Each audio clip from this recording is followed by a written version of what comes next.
मोहनदास करमचंद गांधी ने Indian politics को lead किया है और वो एक एक्टिव लीडर के रूप में 1915 से लेकर 30 जनवरी 1948 की दोपहर तक रहे, जब नाथूराम विनायक गोडसे ने उनके जीवन का अंत करते हुए उनके सीने में 3 गोलियां दाग दी। इसके बाद नाथूराम गोडसे ने प्रशासन के सामने सरेंडर कर दिया।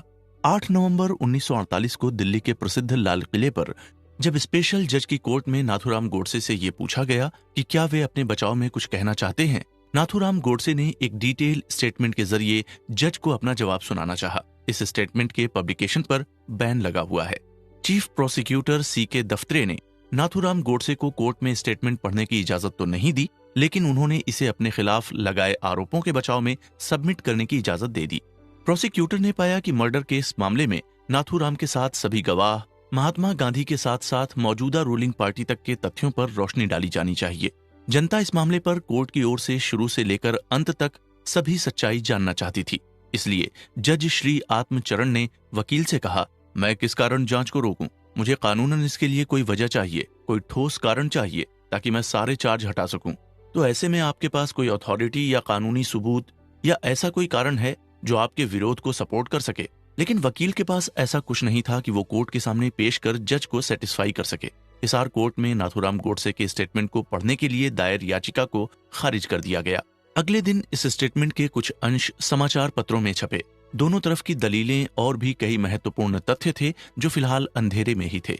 लोग ये जानना चाहते थे कि गांधी जी की हत्या करने वाले गोडसे पर कौन कौन से चार्ज लगे हैं। पंडित नेहरू प्रधानमंत्री थे। उनके कहे अनुसार हर राज्य में इस बयान के पब्लिकेशन पर रोक लगा दी गई, आंशिक और पूर्ण रूप से। इसके बाद सरकार ने नाथूराम गोडसे का पूरा बयान शिमला हाई कोर्ट में जून 1949 में दर्ज करवाया। नाथूराम गोडसे के कोर्ट में बयान के वक्त मीडिया कर्मी उस समय अपना पेन नोटबुक लेकर स्टेटमेंट नोट करने के लिए तैयार खड़े थे, उत्सुक थे सही रिपोर्ट जानने के लिए। नाथूराम गोडसे का बयान कोर्ट में दर्ज हुआ और अंग्रेजी में पब्लिश हुआ, क्योंकि कोर्ट की कार्यवाही भी इसी भाषा में हुई थी। दुनिया के हर कोने में लोग इस मामले की जानकारी को लेकर एक्साइटेड थे कि गांधी जी के हत्या वाले मामले का आखिर क्या होगा। लोग आश्चर्य में थे कि वो कैसा आदमी होगा जिसने महात्मा गांधी को मारा।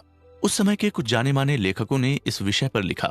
उन्होंने उस समय के हालात, जमीनी हकीकत, जजमेंट और उपलब्ध आंकड़ों पर खूब लिखा, क्योंकि शायद वो जानते थे कि वो इतिहास लिख रहे हैं और आज की जनता भी यही पढ़ना चाहती है।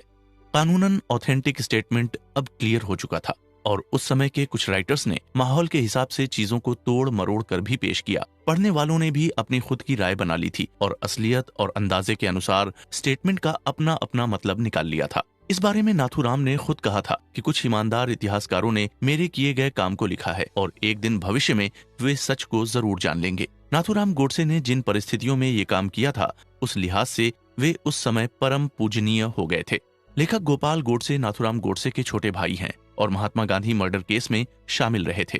वे बेहद शर्मिंदा थे और अक्टूबर 1964 में जेल से रिहा हुए, लेकिन 1 महीने बाद एक अन्य मामले में फिर से गिरफ्तार किए गए और फिर 1 साल तक जेल में रहे। फाइनली 1965 में उन्हें रिहा कर दिया गया। इस किताब में नाथूराम गोडसे का लाल किले पर दर्ज किया गया पूरा बयान दर्ज है। इससे पहले हम आपको उस मामले की तमाम डिटेल्स, इन्वेस्टिगेशन की जानकारी बताएंगे जो स्पेशल कोर्ट में प्रस्तुत की गई। कैसे 15 नवंबर 1949 को नाथूराम और आप्टे के ऊपर चार्ज डिक्लेयर होने के बाद प्रोसीजर कंप्लीट हुआ। इस पुस्तक में नाथूराम विनायक गोडसे के बारे में जानकारी और उसके साथियों के बारे में जानकारी सहित लेखक के अपने विचार भी हैं। गांधीवादी विचारधारा के लोगों के द्वारा नाथूराम और आप्टे का विरोध होना निश्चित था। अपनी मर्जी से नाथूराम गोडसे ने अपने छोटे भाई दत्तात्रेय को ये बयान पब्लिक करवाने के लिए कहा था, जैसा लेखक ने लिखा है। किताब स्पेनिश वर्जन से ट्रांसलेट की गई है। इस किताब को छपवाने के लिए लेखक और एडिटर कमिटेड हैं।